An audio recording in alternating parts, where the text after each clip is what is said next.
Hello' guys, আজি মই মাত্ৰ 5টা বাক্য লৈ আপোনালোকৰ মাজত আলোচনা কৰিম যে তেনেকুৱা কি 5টা বাক্য যে প্ৰতিদিন ৰাতিপুৱা মানে ঘুমৰ পৰা উঠিয়ে ক'বলৈ গৈছে আমাৰ সেই ভাৰতৰত্ন অথবা missile man doctor APJ Abdul Kalam ছাৰে।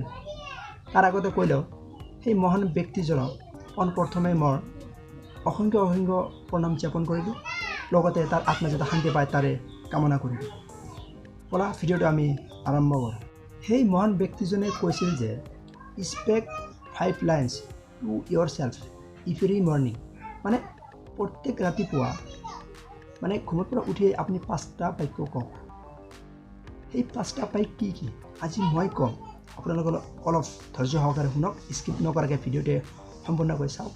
আৰু যদি মোৰ চেনেলটো এতিয়াও ছাবস্ক্ৰাইব কৰা নাই তেনেহ'লে কৰি ছাবস্ক্ৰাইব কৰি দিয়ক, লগতে বেল আইকনটো টংকৈ প্ৰেছ কৰি দিব। যিকোনো ভিডিঅ' আপলোড কৰাৰ লগে লগে আপোনালোকে পোনপ্ৰথমে পাই যাব। বলা line number 1, I am the best.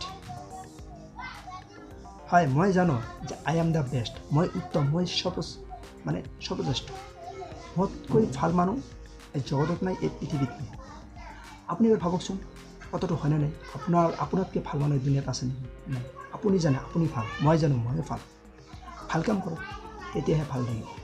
মানুহে ক'ব যে এই ল'ৰাজন ভাল বা এই মানুহজন ভাল, এই ল'ৰাজন মানে খুবেই ভাল, পঢ়া শুনাত ভাল, মানুহক সহায় কৰে, বহুত ভালে। আপুনি কৰকচোন, আপুনি এবাৰ আপোনাৰ বিবেকক প্ৰশ্ন কৰক যে আপুনি ভাল নে নাই? উত্তৰ আহিব হয়, আপুনি ভাল। ঠিক আছে, আই এম দ্য বেষ্ট। ৰাতিপুৱা উঠি প্ৰথম লাইনটোৱে মানে নম্বৰ 1 কৈ দিয়ক, আই এম দ্য বেষ্ট। আজি মই যিকোনো কামতে ভাল কাম কৰিম। Number 2, I can do it. Yes, I can do it, I can do everything. মই সকলো কামেই কৰিব পাৰিম। আন মানুহে যদি কাম কৰিব পাৰে মই কিয় নোৱাৰিম? আন মানুহে যদি তেওঁৰ জীৱনত ছাকচেছ হ'ব পাৰে মই কিয় নোৱাৰিম? আপুনিও পাৰিব। আপুনি ডক্টৰ হ'ব পাৰিব, ইঞ্জিনিয়াৰ হ'ব পাৰিব। যদি এজন চাহ বিক্ৰেতা দেশৰ প্ৰধানমন্ত্ৰী হ'ব পাৰে, আপুনি মই কিয় নোৱাৰিম? কিন্তু পাৰিম কেতিয়া? যেতিয়া আপোনাৰ ভিতৰৰ পৰা, আপোনাৰ মনৰ পৰা ইচ্ছা জাগ্ৰত নহ'ব, তেতিয়ালৈকে কোনো কামেই কৰিব নোৱাৰিম।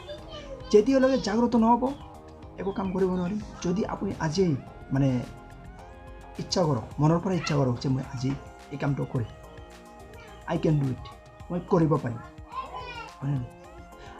আন মানুহে যদি এজন ভাল খেলুৱৈ হ'ব পাৰে আপুনি কিয় নোৱাৰিব? যদি ডক্টৰ হ'ব পাৰে আপুনি কিয় নোৱাৰিব? যদি এজন মাষ্টাৰ হ'ব পাৰে আপুনি মই কিয় নোৱাৰিম? নিশ্চয় পাৰে। তাৰ বাবে কি থকা দৰকাৰ? সেই কামটোৰ বাবে সেই যোগ্যতা পাবৰ হ'লে আমাৰ মনত ইচ্ছা জাগ্ৰত কৰিব লাগিব যে মই এই কামটোত থাপ মাৰি ধৰিম। ঠিক আছে। Number 3, what is এলৱেজ with me.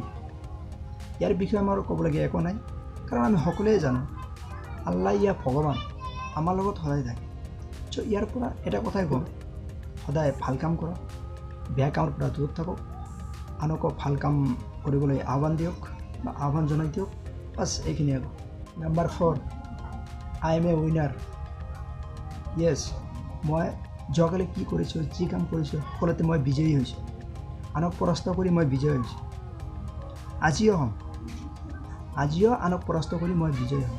I am a winner, আৰু সদায় উইনাৰ থাকিবলৈ চেষ্টা কৰিম। বা যিকোনো কাম কৰিম মনৰ পৰা সেইটো ভাবি যে মই এজন উইনাৰ আছিলোঁ, বৰ্তমান আছোঁ আৰু ভৱিষ্যতে উইনাৰ হৈয়ে থাকিম। তেনেকুৱা মনৰ পৰা জাগ্ৰত কৰিব লাগিব, তেতিয়াহে যিকোনো কাম কৰিবলৈ সফল হ'ব পাৰিব। Number 5, today is my day. এই লাইনটো কওক আৰু ভাবক, মনৰ পৰা জাগ্ৰত কৰক যে আজিৰ দিনটো কেৱল মোৰ বাবে, আন কাৰোৰ বাবে নহয়। যিকোনো কাম কৰিম, সেই কামটো কৰি সফল হৈ মই আনক দেখুৱাই দিম যে এনেকুৱা কাম ময়ো কৰিব পাৰিম। যদি আনে কৰিব পাৰে ময়ো কৰিব পাৰিম। তাৰ বাবে কোৱা হৈছে যে টুডে ইজ মাই ডে।